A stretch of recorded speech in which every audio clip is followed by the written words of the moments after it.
Đấy đấy, xích đi lên đấy. Lên đây, lên đây, lên đây con, lên đấy, lên đấy.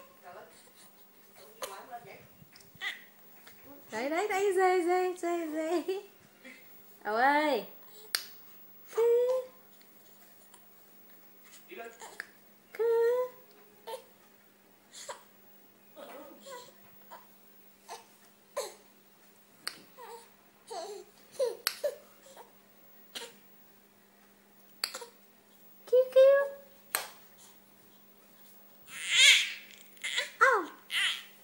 Cái định dự trù là thứ mấy đi triệt cỏ?